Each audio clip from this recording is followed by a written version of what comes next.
Bonjour Hugues. Bonjour Thomas. Aujourd'hui, on va s'intéresser à la façon dont l'entreprise peut m'aider à épargner. Quand je dis m'aider, c'est soit en tant que chef d'entreprise, soit en tant que salarié. Quels sont ces moyens? Alors en fait, il y a trois dispositifs principaux et il y a un autre dispositif, mais qui est en perte de vitesse. Les trois premiers, ce sont ce qu'on appelle le PE, plan d'épargne d'entreprise, le PERCO, c'est la même chose, sauf que c'est sur un terme beaucoup plus long.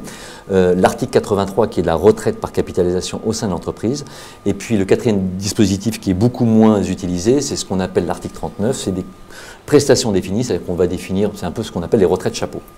Est-ce que c'est encore très utilisé, tous ces systèmes? Est-ce que ça se développe? Alors, ce qui se développe beaucoup, c'est tout ce qui est l'épargne d'entreprise, dans le cadre du plan d'épargne d'entreprise et du PERCO. Ça le vent en poupe, ça marche très bien. Mais pourquoi un chef d'entreprise a intérêt à aller vers ces outils et à mettre ça en place? En fait, c'est pour fidéliser ses salariés, parce que le PE, ce qu'on appelle le plan d'épargne d'entreprise, peut être alimenté par ce qu'on appelle l'intéressement. Donc vous dites, tiens, si l'entreprise a une augmentation du chiffre d'affaires de 10%, eh ben moi je vais distribuer par exemple 1 ou 2% de cette augmentation de chiffre d'affaires à mes salariés dans le cadre de l'intéressement. C'est calqué sur le chiffre d'affaires ou plutôt sur le résultat? Alors parce qu'il faut quand même avoir du cash pour alimenter ça. Exactement. Alors après, chacun va faire comment dire, sa tambouille, son règlement interne et va décider, ça peut être une partie du bénéfice, ça peut être une partie du chiffre d'affaires, mais il faut que ça soit, quoi qu'il arrive, aléatoire pour pas que ça soit certain, parce que l'URSSAF, quand les rémunérations sont certaines, requalifie en salaire et charges sociales dessus. Exactement.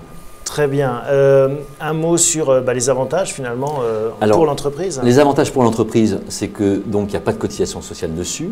Les avantages, alors il y a un peu de taxe sur les salaires, ça dépend de la situation de chaque. En gros, c'est un peu comme le système des tickets restaurants par exemple. Ça permet de donner un avantage à son salarié sans payer plein pot. Exactement. Et puis il y a les avantages pour le salarié qui sont très importants puisqu'il ne va payer quelque part que la CSG-RDS, point barre, et ou sinon il n'y a pas d'impôt et il n'y a pas d'impôt sur le revenu, par exemple. Exactement. Et comment est-ce qu'il en profite? Comment est-ce qu'il peut tirer sur ce PE, par exemple? Alors, il peut en sortir au bout de 5 ans, en général. Enfin, chaque somme est débloquée au bout de 5 ans. Si vous investissez en 2000, c'est en 2015, en 2001, en 2010, ça sera 2015, 2011, ça sera 2016. Voilà, il faut attendre 5 ans pour le PE. Pour le PERCO, qui a un horizon beaucoup plus lointain, c'est pour la retraite, on va pouvoir débloquer les sommes à 65 ans, enfin, au moment où on va liquider sa retraite, 65-67.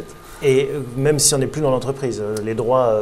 Alors après, il y a plein de cas de déblocage anticipé, on peut débloquer au bout de 6 mois, au bout d'un an, si vous avez un troisième enfant, si vous avez... C'est l'entreprise qui définit les règles ou c'est l'organisme qui gère? Ça c'est la loi. Ça c'est la loi. Les cas de déblocage anticipé, c'est la loi. Achat de la résidence principale, des travaux... Et c'est ce qu'il y a eu d'ailleurs récemment, qu'a mis en place le gouvernement pour essayer de redonner un peu de pouvoir d'achat. Exactement, les fameux 20 000 € que vous pouviez débloquer, voilà. Après, le gouvernement peut vous permettre.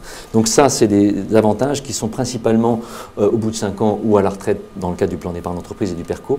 L'article 83 est beaucoup plus axé sur la retraite, c'est-à-dire que l'entreprise va cotiser tous les mois à hauteur de 1, 2, 3, 4, 5% du salaire, avec peut-être une participation du salarié à hauteur de 50-50, d'accord. Les cotisations sont totalement déductibles, donc c'est très intéressant pour le salarié et pour l'entreprise, et on se crée une retraite par capitalisation qui vient compléter, par exemple, votre PERP. Et les organismes qui gèrent ça, à qui on s'adresse? C'est principalement des sociétés d'assurance, voilà, parce que c'est de la retraite par capitalisation. Et après, vous avez des possibilités d'investir sur des supports un peu plus, si vous êtes dynamique, vous qui êtes très dynamique, sur des supports un peu plus d'actions. Et puis, vous pouvez aussi, si vous êtes un peu plus prudent, investir sur panacher les supports. Ouais. Ça, c'est l'entreprise qui choisit. C'est l'entreprise qui choisit les supports, mais après, c'est un peu à la carte. Les salariés peuvent choisir d'aller vers des supports un peu plus actifs, comme dans le cas du plan d'épargne d'entreprise. Merci Hugues de nous avoir rassurés. Merci Thomas, je vous en prie.